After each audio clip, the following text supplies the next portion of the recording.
দিকে নজর রাখি শুরুতেই, কারণ বারুইপুরে এনকাউন্টারের ময়না তদন্ত রিপোর্টে পুলিশের তত্ত্ব আরো জোরালো। পুলিশের দাবি প্রভাস মণ্ডল পালাতে গেলে গুলি। ময়না তদন্ত রিপোর্টে পিঠে গুলি লাগার উল্লেখ। পালাচ্ছিল বলেই কি গুলি প্রভাসের পিঠে লাগে? বারুইপুরে এনকাউন্টার ময়না তদন্ত রিপোর্টে পুলিশের তত্ত্ব জোরালো। পুলিশের দাবি প্রভাস মণ্ডল পালাতে গেলে গুলি। ময়নাতদন্ত রিপোর্টে পিঠে গুলি লাগার উল্লেখ। পালাচ্ছিল বলেই কি গুলি প্রভাসের পিঠে লাগে? ময়নাতদন্তের রিপোর্টে ঠিক কি উল্লেখ সরাসরি জানবো। আমার সঙ্গে রৌনক রয়েছে। রৌনক, ময়নাতদন্তের রিপোর্টে কি উল্লেখ করা হলো? দেখো, একেবারে ময়নাতদন্ত যে রিপোর্ট, সেই রিপোর্টে উল্লেখ করা হয়েছে দেহের দু জায়গায় গুলি লেগেছে। একটি পিঠের কাছে গুলি লাগে এবং সেই গুলি কার্যত কোমরের দিক থেকে বেরিয়ে গেছে এবং আর একটি পেটের কাছে লেগেছে। অর্থাৎ পুলিশ যেটা জানাচ্ছিল আগে থেকে, যখন প্রভাস মণ্ডলকে এই রিকনস করার জন্য নিয়ে আসা হয় ঘটনাস্থলে, ঠিক এই রাস্তা থেকেই তাকে নিয়ে যাওয়া হয় এবং ঠিক 1:45 নাগাদ যখন তাকে পুনর্নির্মাণ করার জন্য এখানে নিয়ে আসা হয়, সেই মুহূর্তে তিনি পালানোর চেষ্টা করেছিলেন এবং পালানোর সময় একজন অফিসারেরই সার্ভিস রিভলভার বের করে পুলিশের দিকে তাক করে গুলি চালান এবং সেই সময় পুলিশ নিজেদের আত্মরক্ষা করার জন্যই কিন্তু প্রভাস মণ্ডলকে লক্ষ্য করে কার্যত 2 রাউন্ড গুলি চালায়। পুলিশ যে তথ্য সামনে নিয়ে এসেছিল গতকাল থেকেই, তারপরে যখন তার দেহের ময়নাতদন্ত করা হয়, সেই ময়নাতদন্তের রিপোর্টেও কিন্তু উল্লেখ করা হয়েছে তার দেহে 2টি গুলি লেগেছে এবং পুলিশ যে রিপোর্ট গতকাল থেকে দিয়ে এসেছিল যে তাদের আত্মরক্ষার জন্যই এই প্রভাস মণ্ডলকে উদ্দেশ্য করে তারা গুলি চালায় এবং ময়নাতদন্তের যে রিপোর্ট, সেই রিপোর্টও কিন্তু কার্যত একইভাবে মিলে গেছে। অর্থাৎ রৌনক, এই তত্ত্বটা একেবারে জোরালো। গতকালে পুলিশের তরফ থেকে দাবি করা হয়েছিল যে পালিয়ে যাচ্ছিল এবং সেইখানে ময়নাতদন্তের যে রিপোর্ট, পালিয়ে যাচ্ছিল বলেই তাহলে পিঠে গুলি লাগে। এই তত্ত্ব তো আরো জোরালো হলো পুলিশের।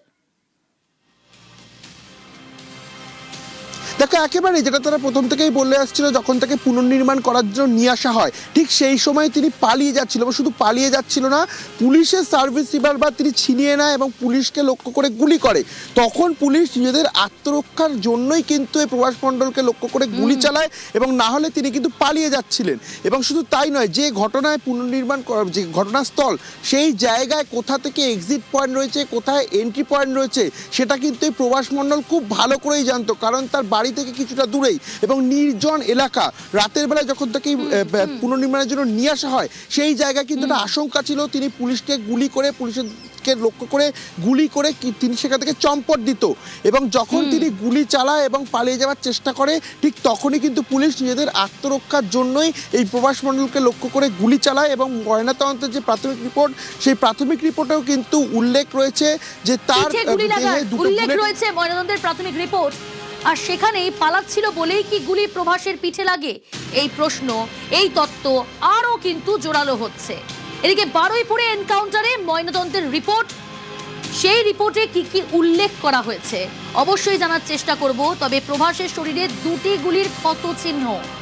ময়নাতদন্তের যে রিপোর্ট, বারুইপুর এনকাউন্টারে প্রভাস মণ্ডলের শরীরে 2টি গুলির ক্ষত চিহ্ন। আর কি কি উল্লেখ করা হলো ময়নাতদন্তের রিপোর্টে জানার চেষ্টা করব। অভিজিৎ চন্দ্র রয়েছে আমার সঙ্গে সরাসরি। অভিজিৎ, ময়নাতদন্তের রিপোর্টে ঠিক কি কি উল্লেখ করা হলো? প্রথমেই বলে রাখি প্রিয়াঙ্কা, যে বারুইপুরের এই নির্যাতিতা, যৌন নির্যাতিতা এবং খুন হওয়া এই নাবালিকার ঘটনায় মূল অভিযুক্ত, প্রধান অভিযুক্ত এই প্রভাস সর্দারের যে এনকাউন্টার, সেই এনকাউন্টারে গতকাল সন্ধ্যায় তার নজিরবিহীনভাবে পোস্টমর্টেম বা ময়নাতদন্তের তার আগে কলকাতা মেডিকেল কলেজে তার এক্স রে করা হয় এবং তারপরই তার অটোপসি করা হয় কলকাতা পুলিশ মর্গে। এবং সেই এক্স রে রিপোর্টে এবং ময়নাতদন্ত বা পোস্টমর্টমের প্রাথমিক রিপোর্টে যেটা উঠে এসেছে, যেটা শরীরে বুলেট বা তার কোনো অংশবিশেষ পাওয়া যায়নি। শরীরে 2টি ক্ষতচিহ্ন পাওয়া গেছে। প্রভাসের পিঠ দিয়ে বুলেট ঢুকে তা পেট ফুঁড়ে বেরিয়ে গেছে, তাতে পিঠে এবং পেটে ক্ষতচিহ্ন পাওয়া গেছে। যেটা জানা যাচ্ছে, ময়নাতদন্ত যারা করেছেন সেই পোস্টমর্টেম বা ফরেন্সিক বিশেষজ্ঞদের অনুমান যে খুব কাছ থেকে গুলি করা হয়েছিল, যা পিঠ দিয়ে ঢুকে নাভির ডান পাশ দিয়ে বেরিয়ে গেছে এবং আরও একটা গুলি সেটা পিঠের পেছনে পিঠের ডান দিকের উপরের অংশ, যাকে ডাক্তারি পরিভাষায় রাইট স্কাপুলার অঞ্চল বা আপার রাইট ব্যাক বলা হয়, সেই অংশে মূলত ডান কাঁধের হাড় মেরুদণ্ডের পাশ দিয়ে ঢুকে বুকের পাঁজরের তলা দিয়ে ডান দিকের ফুসফুস এবং কিডনির তলা দিয়ে বেরিয়েছে, এবং আরেকটি গুলি পিঠ দিয়ে ঢুকে নাভির ডান দিকের পাশ দিয়ে বেরিয়েছে, অর্থাৎ ডরসাল পয়েন্ট এন্ট্রি হয়েছে এবং এন্টেরিয়ার অ্যাবডোমেন আউট হয়েছে। এবং সেখান দিয়ে যেটা অনেকাংশে বোঝা যাচ্ছে, ময়নাতদন্তকারী চিকিৎসকদের অভিমত যে খুব কাছ থেকে গুলি করা হয়েছিল, অর্থাৎ যেভাবে পালিয়ে যাওয়ার সময় কোনো একজন মানুষ পালিয়ে যাওয়ার সময় এরকম ঘটনা ঘটতে পারে এমনটা অনুমান করা হচ্ছে। তবে পোস্টমর্টেম যারা করে, ফরেন্সিক বিশেষজ্ঞরা, তারা এর বেশি কিছু বলতে পারেন না। তারা কিভাবে এই মৃত্যুটা হয়েছে, মৃত্যুর পেছনে কারণ কি কি, সেই জিনিসটা তারা সুস্পষ্টভাবে অভিমত প্রকাশ করে এবং বাকি বিষয়টা তদন্তকারীদের। তবে এখানে সুস্পষ্টভাবে দেখা যাচ্ছে যে দুটি গুলির দেখা যাচ্ছে এবং বুলেট বা তার কোনো অংশবিশেষ শরীরের ভেতরে পাওয়া যায়নি। শরীরে সঙ্গে থাকো দিয়ে পরিষ্কার। গতকাল পুলিশের তরফ থেকে কি দাবি করা হয়েছিল এই বারুইপুরে এনকাউন্টারে? পুলিশের কি দাবি ছিল শুনবো। আর এক প্রতিনিধি আমার সঙ্গে অর্পণ রয়েছে, সরাসরি অর্পণ, পুলিশের তরফ থেকে কি দাবি করা হয়েছিল? দেখো, এই ঘটনা প্রভাস মণ্ডলের যে বয়ান, সেই বয়ানের সঙ্গে মিলানোর জন্য কিন্তু এই রিকনস্ট্রাকশনটা প্রয়োজন ছিল, অর্থাৎ পুনর্নির্মাণের প্রয়োজন ছিল। কারণ বারে বারে বয়ান বদল, একাধিক ব্যক্তির নাম বলা, এবং সে প্রথমে যখন ভিডিও এভিডেন্স আর ডিজিটাল এভিডেন্স যাকে বলা হয় যেটা পাওয়া গিয়েছে, সেখানে কিন্তু সে বলছিল যে সে নিয়ে অন্যের হাতে তুলে দিয়ে এসছে, তাকে মারধর করা হয়েছে, সেই জন্য সে চলে এসেছে। সে একাধিকবার বয়ান বদল করছিল, আর সেই কারণেই পুনর্নির্মাণের জন্য তাকে নিয়ে আসা হয় যেখানে ঘটনা ঘটেছে। অর্থাৎ পুলিশের কাছে তথ্য প্রমাণ এবং তার যে বক্তব্য, সেই বক্তব্য প্রমাণের জন্য যে স্থানে ঘটনা ঘটেছে সেটাকে পুনর্নির্মাণ করার জন্য তাকে নিয়ে আসা হয়। মধ্যরাতে আনা হয়েছে। কেন মধ্যরাতে আনা হলো তুমি জানবে যে জনরোষে এলাকায় একজনের মৃত্যু হয়েছে, যে ইন্দ্রজিৎ তাঁতি, তাকে বাড়ির থেকে তুলে এনে পিটিয়ে তাকে খুন করা হয়েছে। তারপরে প্রভাসকে যদি দিনের আলোতে আনা হয় তাহলে ক্ষোভ এবং মানুষের যে রাগ সেটা গিয়ে আছড়ে পড়তে পারে। সেই কারণেই তাকে রাতের অন্ধকারে নিয়ে এসে এই পুনর্নির্মাণ করতে যায় বারুইপুর থানার এসআইটি। এবং সেখানে দেখা যাচ্ছে যে ঘটনাস্থলে গিয়েও সে বারে বারে জায়গা বদল করছিল, এবং সেখানেই এই ঘটনা। এবং সেখানে গিয়ে সে যখন জমির আল দিয়ে হেঁটে যাচ্ছে, অর্থাৎ জলা জমির আল দিয়ে যখন যাচ্ছে, সেই সময়ই সে এক পুলিশ কর্তার সার্ভিস রিভলভার নিয়েই পুলিশের দিকে এক রাউন্ড গুলি ছোড়ে।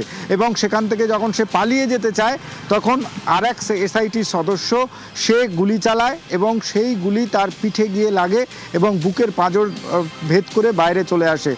গুরুতর জখম অবস্থায় তাকে সঙ্গে সঙ্গে নিয়ে বারুইপুর মহকুমা হাসপাতালে নিয়ে এলে চিকিৎসকরা তাকে মৃত বলে ঘোষণা করে। প্রাথমিকভাবে চিকিৎসকরা তখন জানিয়েছিলেন অতি রক্তক্ষরণের জন্যই তার মৃত্যু হয়েছে। কারণ তুমি জানো, যেখানে যে ঘটনাস্থল, সেখান থেকে মেইন রাস্তা প্রায় 1 কিলোমিটার, সেখান থেকে এই যে বর্ষার সময় পিচ্ছল রাস্তা, সেখান থেকে রাতের অন্ধকারে তাকে সেফলি আবার টেনে বার করে এনে তাকে নিয়ে যেতে সময় লেগেছে একটু পুলিশের।